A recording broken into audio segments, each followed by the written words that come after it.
Okay, it's going to be the second lesson or lesson type video this week. I don't always do 2 a week, but Mondays I do my lick lesson, and then I had this other thought today about maybe doing a bit of a video on some of the important factors, I think, of learning legato. I was self-taught, so these are kind of things that I think I would have benefited from knowing a bit sooner rather than kind of just learning through tabs and kind of figuring stuff out on my own. And then later on watching folks like Tom Quayle, Brett Garseed and stuff like that, and Alan Holdsworth, I think these are some kind of tips, and Guthrie Govan actually, that you can kind of take, and this could either be like a primer or some things that can maybe help to level up your legato. You'll get the backing track over on Patreon if you want, and if I do some tabs for this, something will go up there. Also, there's full-length tabs up there on the highest tier for some of my introductions, so like, 5 minutes of tab where it's playing along on screen with the stuff, the backing tracks and all that. Anyway, so this channel is supported by TrueFire. TrueFire is an online library of lessons from some of my favourite players. There's thousands of lessons on there. You can use the promo code JNC40 to get 40% off of any of their courses.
So first of all, I think important to note that legato really is going to generally favour placement of the thumb somewhere towards the centre of the neck. If you look at a Strandberg guitar, it's got this thing where the neck kind of goes like that, and that kind of sort of can be a good guide for this kind of thing. But legato, where you got your thumb over, is not really going to be optimal hand positioning.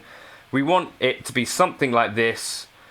And another thing to really be paying attention to is the amount of pressure that you're playing with in general. Now, first of all of this stuff is going to feel a little bit unusual, so you're going to probably be playing with less efficiency. Efficiency, for me, I feel like is something that has built over time.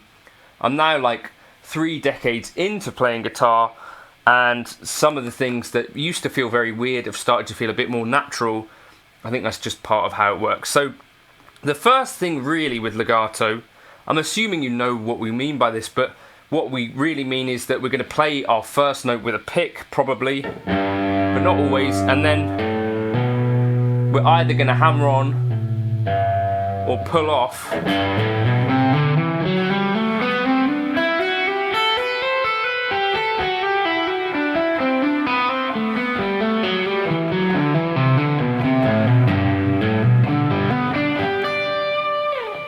So basically we're in this state of play where we're not going to be picking every single note. My approach really is to pick with a string change.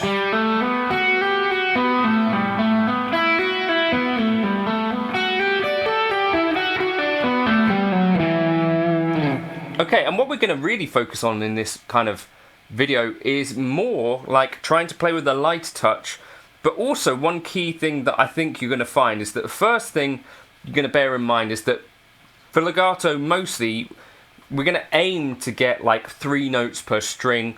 Now there's going to be plenty of other lessons you can find on this, and this is kind of what I think of as the rails of legato. And very early on I had like a book that had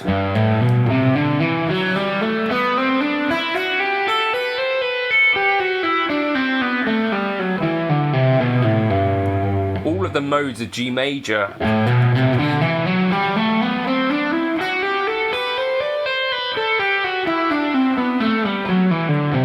And this is what I would do when I came home.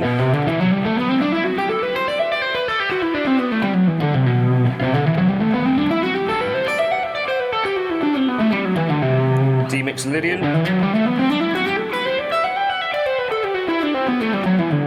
E Aeolian,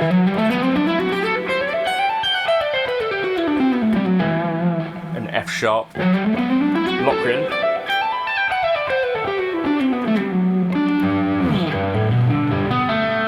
and I'm not thinking about them as actually modes really, I'm just thinking of that as being shapes available of G major. Okay, so that's kind of the bedrock of this legato thing. Now when you're practicing this sort of stuff, I think a lot of people find the ascending stuff, I certainly did,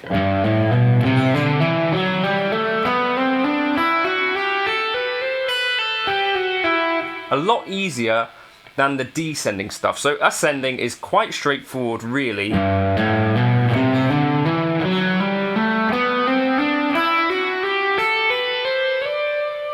Because it's kind of, you can kind of visualize that if you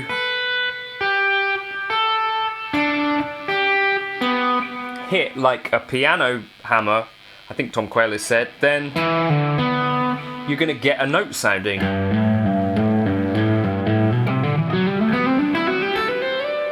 One thing that Tom Quayle has said on this as well is to try and to improve accuracy, think about hitting with the same point of your finger on the string. So aim for that to be like a consistent part of your playing.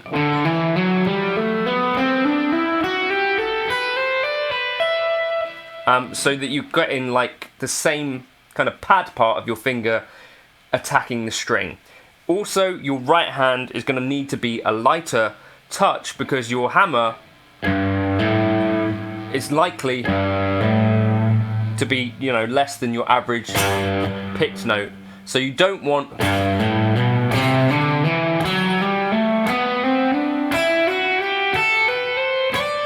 that sort of thing. You kind of want to touch all of them a little bit more lightly.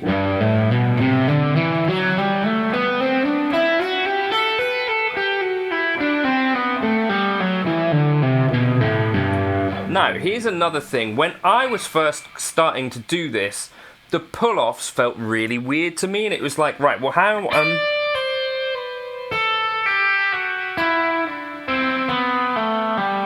are you supposed to get this happening where, because I was thinking literally pull off, like, I was putting a lot of attention like away from the fretboard here.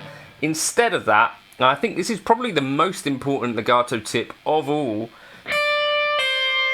Think about your pull-off as going this way, and then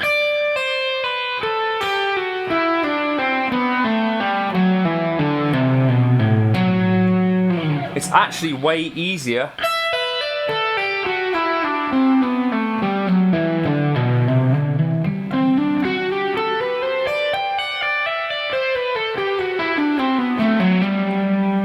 to get that executed cleanly.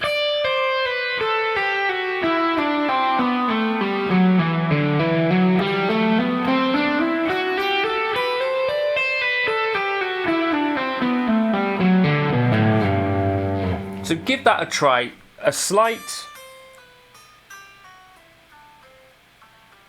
like a pluck.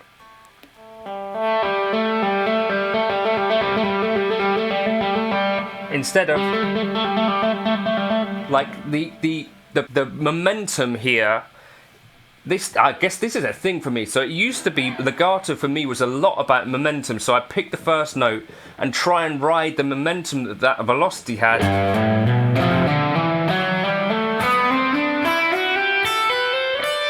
Instead, and so with pull-offs particularly, you like pick the first one hard and try and ride like that velocity. Instead, what you're thinking of really is the movement between each note as being where you're generating that energy.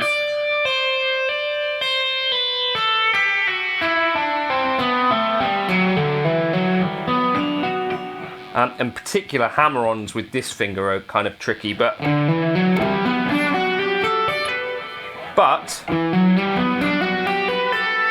no longer relying on the pick to start this momentum.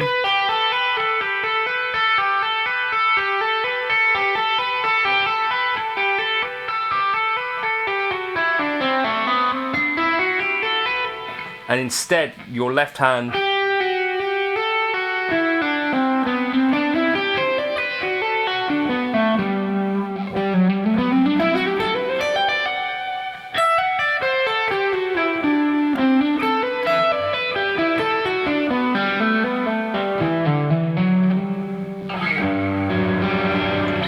is kind of generating the momentum itself.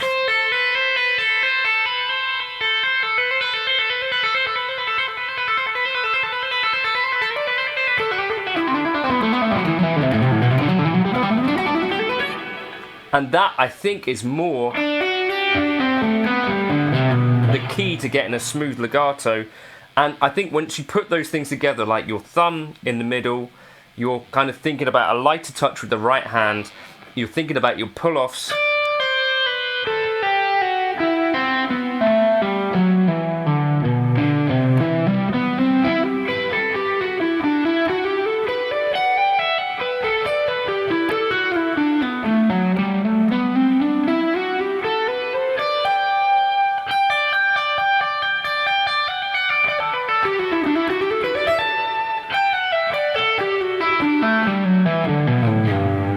You're then starting to get into a little bit more of that kind of Zen legato state, I think.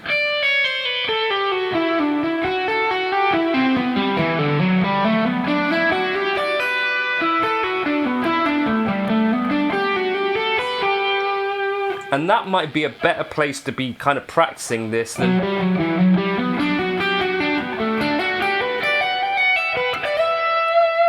than trying to just build up loads of speed. Building up a smooth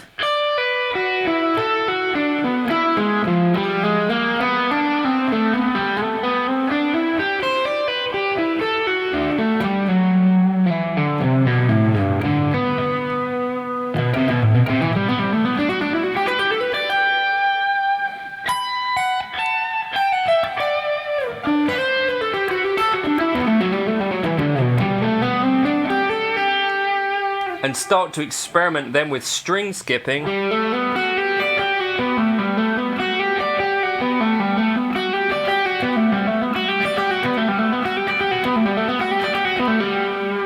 And that can be really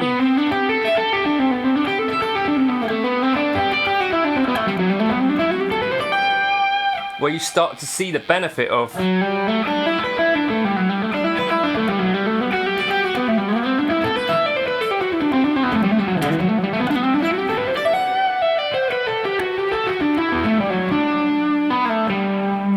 this legato approach. So I think hopefully that's some tips that I wish someone would have told me sooner. So light touch with the right hand. Don't think about the momentum as coming from the right hand at all. You're focusing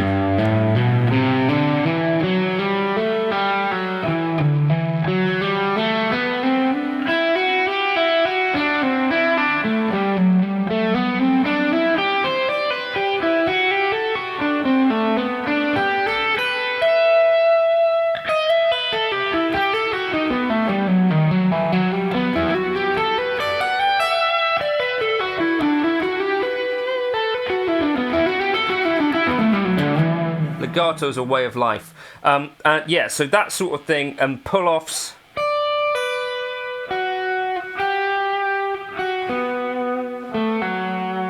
Think of as coming from a slight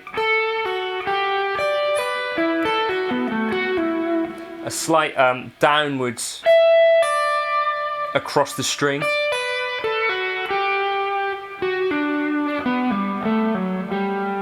Movement instead, and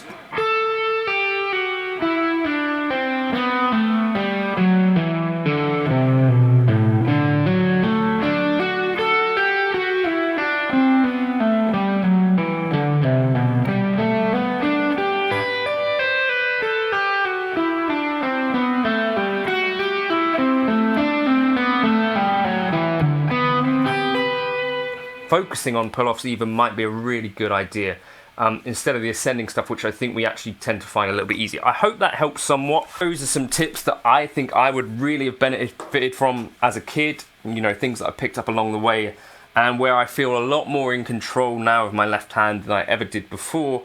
You can do this stuff with or without a metronome, but it's more about that kind of idea for me about actually just getting the legato kind of mechanics down, instead of like what a perception of what it might be, is getting that feel where it's like, okay, well, I'm hammering on here, I'm light here, and when I'm pulling off, it's not an upwards movement, it's a sideways movement. All of these things I think can help lead to slicker legato. Let folks know your tips in the comments below if you've got any. Cheers for stopping by.